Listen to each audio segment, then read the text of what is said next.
Attention famille, voici une jeune fille qui a prêté l'argent des gens pour pouvoir voyager au Canada. Le temps est passé, elle n'a toujours pas remboursé. Là voilà aujourd'hui, on est en train de lui lancer tout genre de maladies. Histoire vraie, l'affaire s'est passée au Canada. Et pour ceux qui se demandent comment j'ai fait pour savoir ça, elle était abonnée à mon compte. Vous-même, vous attendez quoi pour vous abonner? Likez la vidéo, ça m'encourage beaucoup. Voici la jeune fille en question. Ici, on va l'appeler Totema, une Ivoirienne.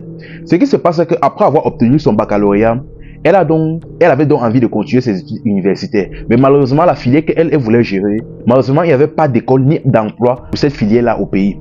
Bon, elle a donc décidé donc de gérer ça au Canada. Mais malheureusement, elle était dans une famille pauvre. Elle a donc discuté avec ses parents et insisté. Ses parents ont donc décidé donc de prêter l'argent à la cotisation pour pouvoir faire son visa et tout.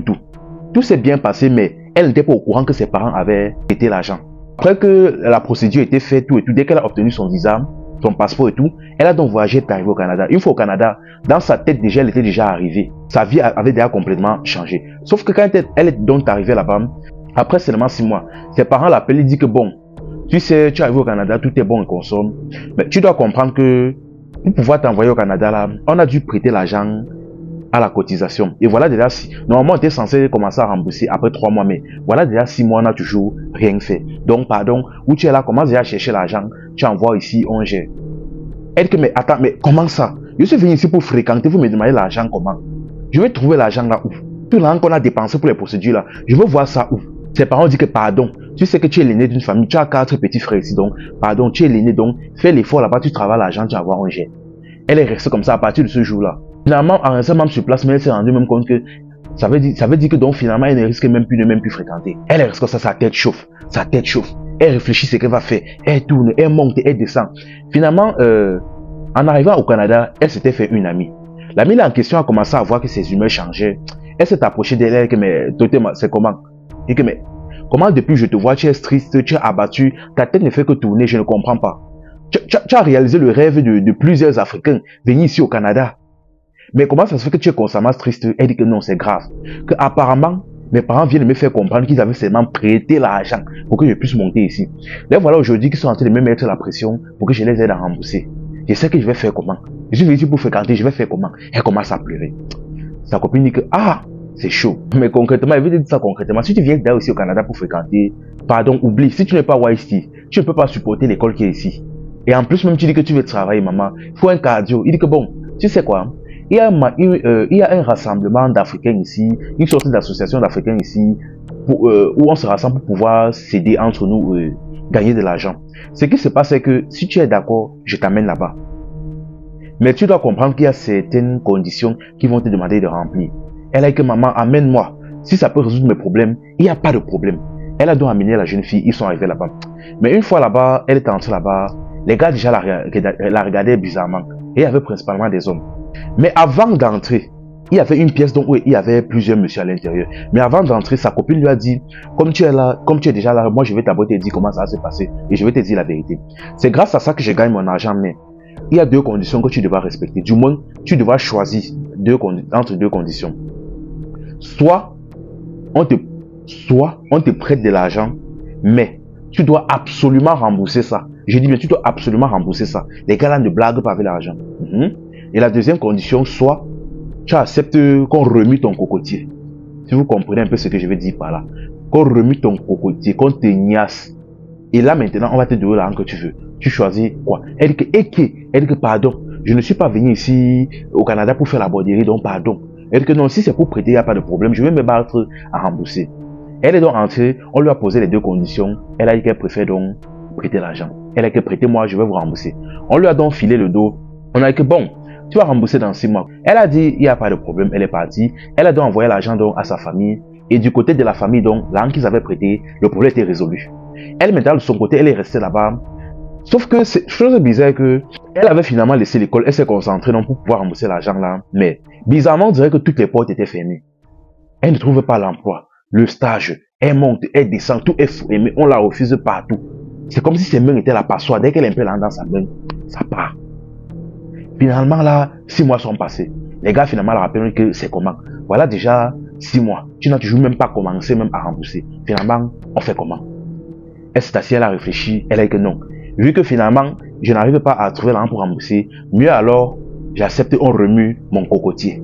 Elle est partie expliquer la situation à sa copine. Sa copine a dit, oh, pardon, c'est fini, non, pardon, oublie. Si tu vois que tu ne peux pas rembourser l'argent, oublie, oublie. Parce que les gars là, tu vois, comme je t'avais bien dit, tu n'as que deux conditions. Tu n'as qu'une condition dans les deux. Pas que tu vas utiliser les deux, non. Soit tu acceptes, on remet ton cocotier, et on te donne l'argent. Soit tu prêtes l'argent. Comme tu as prêté là, tu ne peux plus retourner à la deuxième condition. Tu es obligé seulement de les rembourser. Moi, personnellement, je pars là-bas, on remet mon cocotier, on me donne mon argent et c'est fini. Mais l'histoire de prêter là, c'est fini, Mako. Tu ne peux plus rien faire. Donc, je ne sais pas s'il y a des tradis praticiens dans ta famille, je ne sais pas. Essaye de traiter ça là-bas. Sinon, vraiment, les gars là ne blaguent pas. Déjà, d'un premier temps, elle n'a pas écouté sa copine. Elle est d'abord restée, elle a encore forcé, mais à un moment donné, ses pieds ont commencé à gonfler. Je pense que nous connaissons déjà tous l'éléphantasie. Ses pieds ont commencé à gonfler, à gonfler, à gonfler. Ça a commencé par la plante de ses pieds, puis ses mollets, c'est arrivé aux cuisses, jusqu'à un moment donné maintenant, ça a pris sa taille, et même son ventre a commencé à gonfler. Finalement, quand c'était chaud, elle a finalement décidé d'appeler sa famille au pays. Elle les a expliqué la situation. Sa mère a commencé à pleurer, sa famille a commencé à pleurer. Elle dit que oui, mais l'argent que vous avez envoyé là, en réalité, je suis parti prêter ça aux gens pour pouvoir rembourser le prêt qu'on avait fait au pays. Mais le problème est que les gars s'y demandent à ce que je leur rembourse leur argent. Oh, je n'ai pas pu. Et là, on dirait qu'ils essayent de me prendre.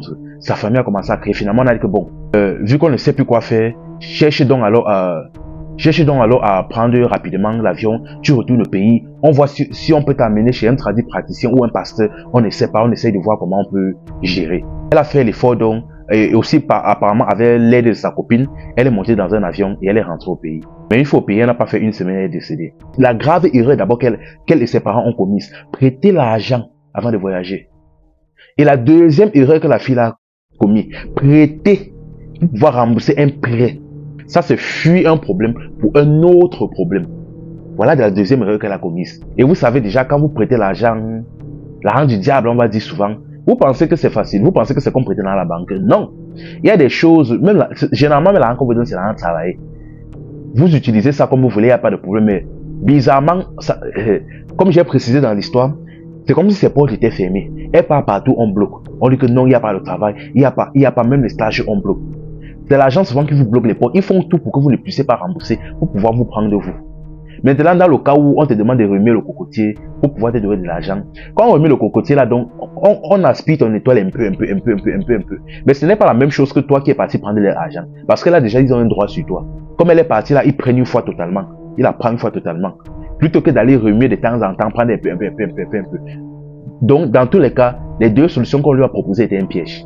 Et même sa copine actuellement qui fait ça. Et à un moment donné, ce qui va se passer, c'est qu'à un moment donné, elle va se rendre compte qu'elle n'arrive plus à rien faire. Cette activité ne fonctionne plus. C'est-à-dire, son étoile commence à s'épuiser. Et eux-mêmes de leur côté, même quand elle va partir les voir pour avoir un peu, on va même refuser même de la prendre. On va refuser de remuer son cocotier parce qu'il n'y a plus rien qui brille sur elle. Il n'y a plus rien qui peut vous tirer spirituellement sur elle. Donc franchement, la famille, déjà de 1, ne prêtez plus l'argent pour voyager. De 2, prêtez pour rembourser un prêt. Jamais. Et de 3, si vous voulez prêter, partez prêter à la banque. Si c'est que vous avez même peur des intérêts, partez même encore même prêter même à la réunion. Ou au moins vous êtes ensemble, vous pouvez vous entendre, allez même encore même prêter même à la réunion. Oh, voilà l'enfant de quelqu'un qui part pour rien. Voilà l'enfant de quelqu'un qui part gratuitement comme ça. Enfin bref la famille, soyez prudents, le Dieu est gâté. Mais avant de continuer l'histoire de la famille, la cagnotte, je soutiens info et amusement est toujours ouverte. Pour toute personne qui souhaite me soutenir dans ce que je fais, dans le travail que je fais, la sensibilisation que je fais, vous pouvez envoyer un petit quelque chose via ce numéro. Merci d'avance la famille. Je vous aime beaucoup la famille. C'était info et amusement. Ici on s'informe et on s'amuse.